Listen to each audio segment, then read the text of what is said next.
ఆ, రవిశంకర్ గారు నమస్తే. నమస్తే ప్యానల్ అండి. మెంబర్స్ అందరికి కూడా నమస్కారము. నమస్తే అండి. పులివెందల జెడ్పీటీసీ, ఒంటిమిట్ట జెడ్పీటీసీకి సంబంధించినటువంటి వ్యవహారంలో ఉమ్, ఏజెంట్లు ఎవరూ లేకుండా ఎన్నికలు జరుపుకున్నారు, ఆల్రెడీ వన్ సైడ్ గా జరిగినాయి అనేటువంటి విషయాన్ని జగన్మోహన్ రెడ్డి కూడా తన ప్రెస్ మీట్ లో చెప్పారు. కాబట్టి ఇక ఫలితాల సంగతి వైఎస్ఆర్ కాంగ్రెస్ పార్టీ వదిలేసింది.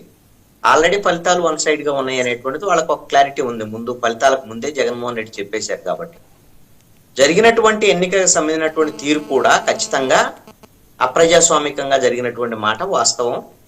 ఏజెంట్లు లేరు, ప్రతిపక్షానికి సంబంధించినటువంటి ఏజెంట్లు లేరు.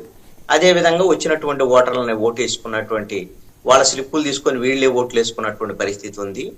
ఒక గ్రామం నుంచి ఇంకొక గ్రామంకి వచ్చేటువంటి వాళ్ళని అడ్డుకున్నటువంటి పరిస్థితులు ఇవన్నీ కూడా పోలీసుల్ని, అదే విధంగా అధికారుల్ని అందరినీ కూడా తెలుగుదేశం పార్టీ వినియోగించుకొని వన్ సైడ్ గా ఎలక్షన్ నిర్వహించింది. ఏం చెప్తున్నారు, మేము 30 ఏళ్ల తర్వాత ఇక్కడ ఎన్నికలు నిర్వహించామని. 30 ఏళ్ల తర్వాత ఎన్నికలు నిర్వహించినటువంటి మాట వాస్తవమే. ఇప్పటి వరకు వాళ్ళు ఏకగ్రీవాలు చేశారు, మీరేమో ఎన్నిక నిర్వహించి మీరు వన్ సైడ్ గా చేసుకున్నటువంటి పరిస్థితి ఉంది. జగన్మోహన్ ఇప్పుడు మీరు అడిగినటువంటి ప్రశ్నకి రఫీ గారు ఈ జరిగినటువంటి అక్రమాల మీద లేకపోతే జగన్మోహన్ రెడ్డి చూపించినటువంటి వీడియోల మీద ఇవేమీ జరగలేదని నేను చెప్పటం లేదు. తెలుగుదేశం పార్టీ వాళ్ళు అలా చేశారు 5 ఏళ్లలో, లేకపోతే జగన్మోహన్ రెడ్డి తాత అలా చేశాడు, జగన్మోహన్ రెడ్డి తండ్రి ఇలా చేశాడు, జగన్మోహన్ రెడ్డి 5 ఏళ్లలో ఇలా చేశాడు. ఓకే, వాళ్ళు చేశారు కాబట్టే మీరు ఇప్పుడు ఈ 13 నెలల్లో ఇప్పుడు కేవలము ఒక 2 జెడ్పీటీసీ ఉప ఎన్నికల కోసం, అంటే 11 నెలల్లో 12 నెలల్లో ఉంటది ఈ జెడ్పీటీసీ.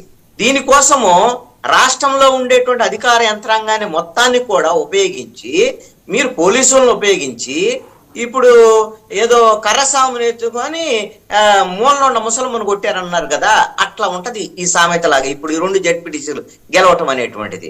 ఇప్పుడు తెలుగుదేశం పార్టీకి ఈ 2 జెడ్పీటీసీలు గెలవటం అనేటువంటిది ఖచ్చితంగా ఒక మాయని మచ్చలాగా భవిష్యత్తులో నిలిచిపోయింది. ఎందుకు అనంటే జగన్మోహన్ రెడ్డి 5 ఏళ్లలో ఏదైతే సర్పంచులు, ఎంపీటీసీలు, జెడ్పీటీసీలు, మున్సిపల్ కార్పొరేషన్లో ఆ ప్రజాస్వామ్యాన్ని కూనీ చేసి మేము 86% గెలిచాం, 86% గెలిచాం, ఇంకా మాదే మొత్తం ఇక 175కి వచ్చేస్తాం, కుప్పంలో కూడా మున్సిపాలిటీ మేమే గెలిచాం అన్ని చెప్పుకున్నారు.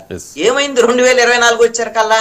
అయ్యా నీ ఇష్టం వచ్చినట్టు ప్రజాస్వామ్యాన్ని కూనీ చేస్తే నువ్వు పనికిరావయ్యా పాలనకాన్ని జగన్మోహన్ రెడ్డిని మూలలో కూర్చోబెట్టారు. ఈ రోజున చంద్రబాబు నాయుడు కనీసము స్థానిక సంస్థల ఎన్నికలు వచ్చే వరకు ఆగలేదు.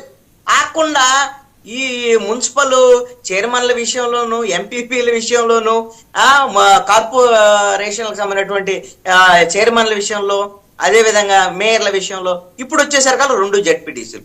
ఎందుకయ్యా ఈ జెడ్పీటీసీల కోసం ఇంత కక్కుర్తి పడ్డారు అని అంటే జగన్మోహన్ రెడ్డి ఇలాకాలో జగన్మోహన్ రెడ్డిని తిరస్కరించారు ప్రజలు అని చెప్పాలి అనేది వీళ్ళ ఉబలాటం. ఇప్పుడు ఆల్రెడీ జగన్మోహన్ రెడ్డి ఓడిపోయి మూలలో కూర్చున్న తర్వాత ఆయన నియోజకవర్గంలో జెడ్పీటీసీ ఓడిపోతే ఏమన్నా జగన్మోహన్ రెడ్డి ఎమ్మెల్యే పదవి పోయిద్దా? లేకపోతే ఏమన్నా జగన్మోహన్ రెడ్డి వైఎస్ఆర్ కాంగ్రెస్ పార్టీని ఏమన్నా రాష్ట్రంలో రద్దు చేస్తారా?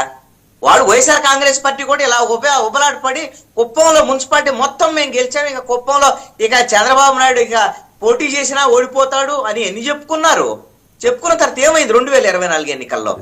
ఈ రోజున మరి అన్ని చూసిన తర్వాత మరి ఎందుకు ఇలా చేశారో నాకైతే తెలియదు. కానీ ఇది ఖచ్చితంగా తెలుగుదేశం పార్టీ చేసినటువంటి ఘోరమైనటువంటి చారిత్రాత్మక తప్పిదము. ఇది భవిష్యత్తులో వీళ్ళకి ఇది నిలిచిపోయింది, నో డౌట్. అంటే 2029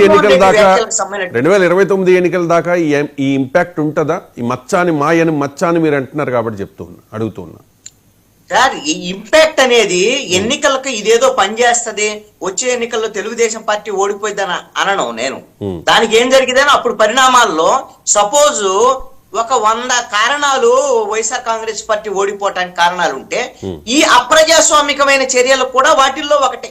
ఏది వైఎస్ఆర్ కాంగ్రెస్ పార్టీ స్థానిక సంస్థల ఎన్నికల్లో అప్రజాస్వామికంగా వాళ్ళు చేసినటువంటి చర్యలను కూడా ప్రజలు గుర్తు పెట్టుకున్నారు. ఇది కూడా తెలుగుదేశం పార్టీకి ఒక మాయన మచ్చలాగా భవిష్యత్తులో నిలబడిపోయింది. ఇది నెగిటివ్ ఇంపాక్ట్ ఇస్తుంది. ఎంత మేరకు ఇది ఓడిపోవటానికి పనిచేస్తుంది ఏంటి, ఇంకా చేసేటువంటి తప్పులు బట్టి. ఇప్పుడు ఎన్ని తప్పులు చేస్తారనేది రోజు ప్రజలు కౌంట్ చేస్తూ ఉంటారు. అలాగని అప్పటికే తీర్పులు ఇవ్వరు.